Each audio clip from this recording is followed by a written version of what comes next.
In this video, we're going to talk about how to create and edit surveys inside your account. So what we're going to do is we're going to first have to access the surveys. Now you can see I'm already on the page, but I got here by clicking on the little check mark up here that says Survey View. So I'll just click it, show you that it refreshes this page. Now what you can do is create new surveys, or you can use a default that was set up for you. So if you want to just create a basic form or survey, go right ahead and click Create New Survey. We've also set you up with a qualifier survey template, and this is just so that you can use it to help understand how to create your qualified survey, and that would be something you might want to use to qualify leads. I will go ahead and talk about this real quickly. You see this link symbol here. This is called link campaigns. And what a link campaign is when you connect a survey to a meeting type. So in a previous video, we talked about how to set up your appointments. So what we're going to do here is we've set up a qualifier survey template, and what's going to happen is we're going to ask a question, and in that question in the survey, we're going to want the person, based on how they answer it, to either set up a meeting with us or not. So if I want them to set up a meeting with us, the question could be as simple as, would you like to set up a meeting? Yes or no. Yes would be a qualifier, no could be a disqualifier, and a qualifier would then allow them to go to the appointment type. A disqualifier would allow me to send them somewhere else. So let's look at how this works. I'm just going to go in here and we're going to edit this. And just real quickly, I'll click Edit Survey. I can then rename it. So if I'm going to use this as a starting point, you really can just go ahead. You don't have to worry about cloning and keeping this one the same way you did in the appointments. You can actually just go in here and change the name of it if you wanted to, and we'll just go from there. So we've got the survey itself. We come right in, and I'm going to look at starting with capturing their contact information. Now you might be wondering, why do I want to capture their contact information?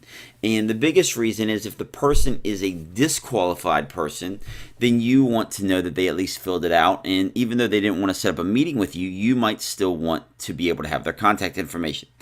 If they are a qualified person, there are going to be some people that say, yes, I want to schedule a meeting with you, but then they don't follow through and actually book the meeting time. So you want to be able to match up then who actually booked meetings with who said they wanted to book a meeting. And this is where priority management comes into place. Now you know those are some people that you need to focus on from a priority standpoint to get those meetings booked. They said they wanted to talk with you, so let's convert them over. So that's why you want to make sure you have their contact information in here. You can easily edit this and have as well as their name and email, their company, their address, their phone number put in. But in reality, people don't like to give up a lot of extra information, so name and email is good enough. The sample qualifier question is where I want to show you exactly how you can set this up from a multiple choice standpoint. So you click Edit, and this could be changed to, would you like to schedule a phone call? And the answer could be yes, no. All right, and then you could put here, now enable qualification criteria. If I uncheck this, you're going to see that this box goes away. Gone. If I check it, the box pops back up. So if I want to enable qualification criteria, I set qualification criteria, and then I select what is what's going to be the disqualifier. So my second option is going to be my disqualifier. So I'll just hit Save Changes because that was no. You can see that now that I've changed it to say yes and no, if I come back in here, it will actually say yes and no. So if you want to verify that you clicked the right one, you can definitely do that. If I go back to edit the choices, this will allow me to turn on or off whether it's mandatory or not. I would recommend keeping it mandatory if it's going to be a disqualifier question. Multiple selections is not one you're really going to want to use if it's a disqualifying question. But let's say you had 3, 4, 5 different options you wanted people to pick from, and they wanted to be able to choose all the ones that worked for them. Then you could do that. For example, let's say you wanted to create a survey where you were asking some people, hey, just in general, what day of the week would be a good day for all of us to get together or hold Zoom meetings on, or team meetings, etc. And you could give them 4, 5, 6 options, and they could pick the ones that worked best for them. And then you could look at the results and determine what time or what day of the week is best for the majority of the people on your team to be able to have a meeting. So that just an example of how you could do a multiple selections question. I'm going to hit Save Changes and Close. I can also add other questions to this. So I can add, for example, a single text box. And I could just put in here, subject of interest, right? Just whatever I want it to be. You can make it mandatory or not. I can have a message box and come in here and have them, let me know your current issues, right? Boom. Save. Whatever you want these to be, that's going to be a bigger text box they can fill out. You can also do ratings and opinion scales. Now let me show you the difference. An opinion scale is only going to allow you to use numbers like 1 to 10. All right, so this is perfect if you're wanting to do a rate us, right? And it will show up with up to 10 options. A rating scale, the slight difference is it's going to use images. And I don't really recommend going above 5 because then they really have to count. But you might say, how many stars did we get, right? So if you want to use this from a review standpoint, it could be 1, 2, or 3, right? So you click, I want stars to be shown up. Or you could use thumbs up, thumbs down if you wanted to. Whatever you really want to do from it. I can pick stars here, and I can hit save, and now they can choose how many stars are going to be applied, right? So that's the difference between those two. If you want to ask for a birth date or a specific time, you can insert a date time question. You can also add just a basic text box. Now what this is where you're writing instructions or information you want them to see at some point along they're filling out the survey. Maybe it's a set of instructions that applies to the questions that are going to be filled in afterwards. Maybe it's you're wanting to put your privacy policy in there so that they feel comfortable that the contact information is confidential. Whatever you want to put, that's for you to type in information. It's not for them to fill anything out. If you want to add an image to it, so let's say you want them to look at an image before they answer a question, then you can do that. You want to apply your logo or a GIF or whatever that's a little animated, you can do that as well. So you can just upload the image and they are able to view that as part of the form or survey. So now I'm going to go on, I'm going to click next.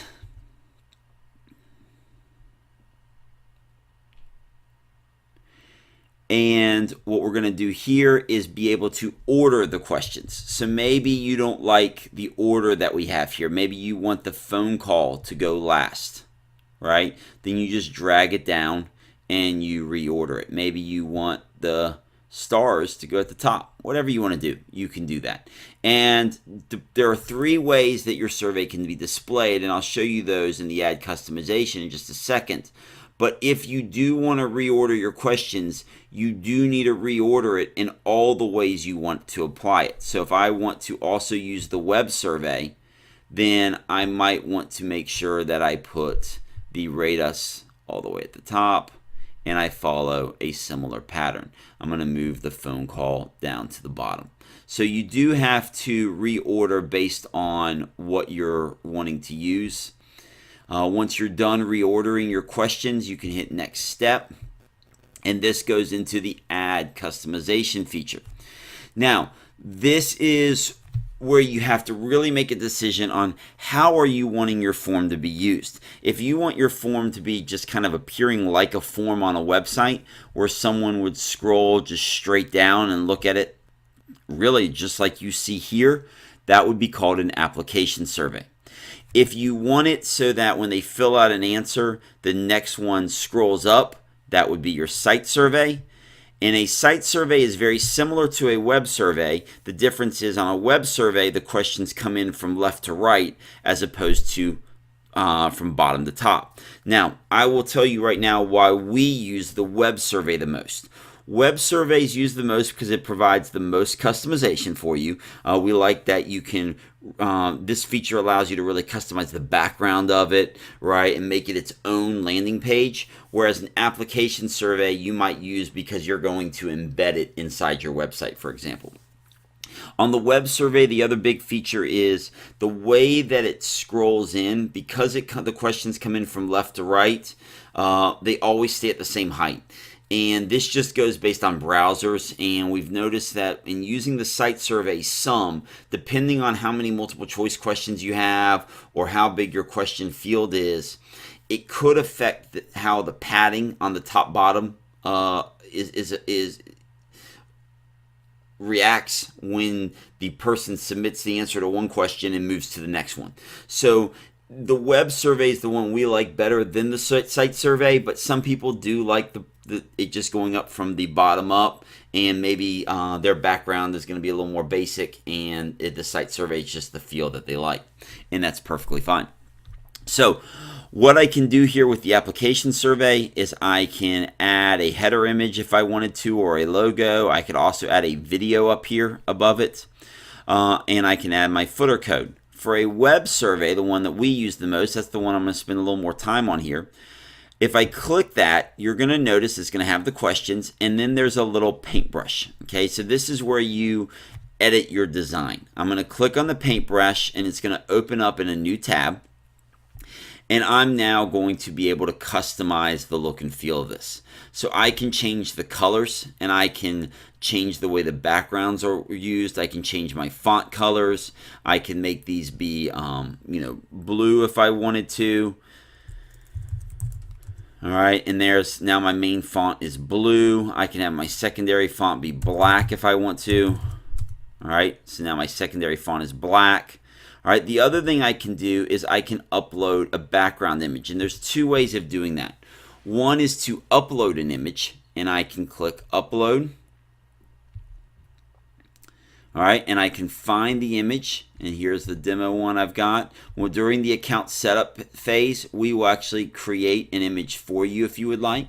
So when I click upload, then that one was too big. So, but there would be one there. We would create one for you, and you can just upload the background image. If I want to, I can go back to my images, and I could just say I want to use my logo. I don't want it to repeat, and hit add background image, and then my logo would appear nice and big at the top of the page. You can customize the size of your logo and then re-upload that later on if you wanted to. For now, I'm just kind of showing you how it works. But you can easily add the image, and we will, as I said, give you a default image that you can use as a background if you would like. When you click save, that will save the way your site or web survey is created. You can then close out of the tab, and you can move on to advanced actions. Now, advanced actions is very important because this is what affects your qualifications and disqualifications. So I'm going to click on advanced actions. On a qualified action, I want this to maybe go to the phone call. On a disqualified action, I can either type in where I want them, a message I want them to see, or I can change this to a custom URL, and you could put in a landing page or your website or a thank you page. So whatever you want to do from that standpoint, or you could just have it go to a lead capture page where you can just kind of, it looks like this, and you just kind of change your headline and you ask them to include their email address and name, and maybe that's where you capture the information, is not during the survey but on the post end if they want to share it.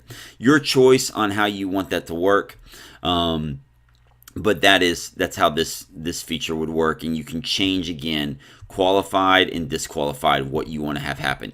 You could even have, if you had multiple appointment types, you could actually have the disqualified go to an appointment as well. And if you had multiple appointment types, you would just select a different appointment type. So maybe a disqualified would go to a phone call, but a qualified would go to like an in-person meeting or something like that. So your choice on how you want to set that up. I'm going to go back to the default and hit Save Changes. Now, the advanced actions, that feature does apply to all three types. You don't need to customize that per type of survey being viewed. The customization of the look and feel is done on a survey by survey basis. But the advanced actions does apply to the entire survey as a whole. I'll now click Next Step.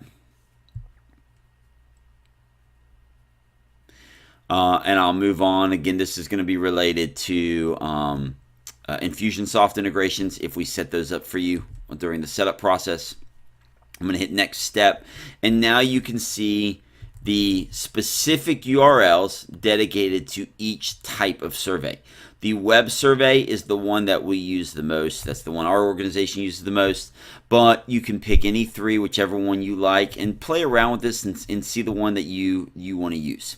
Now, I'm going to point out one more time, there are three kinds. And the reason I'm going to point this out to you is you can come down here, and real quickly, this is the pop-up thing. I talked about this in the appointment types as well. If you want a little pop-up box or icons as well, you can do that.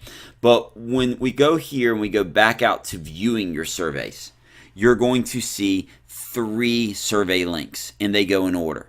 This is the application survey. This is the site survey. This is the web survey. So again, for the most part, we use the web survey. So we usually copy this third link and add it to our websites, our MBiz cards, our landing pages, etc. If you would like to add retargeting codes, you can do that here. You just click on retargeting codes, and you can add your Facebook or Google retargeting pixels.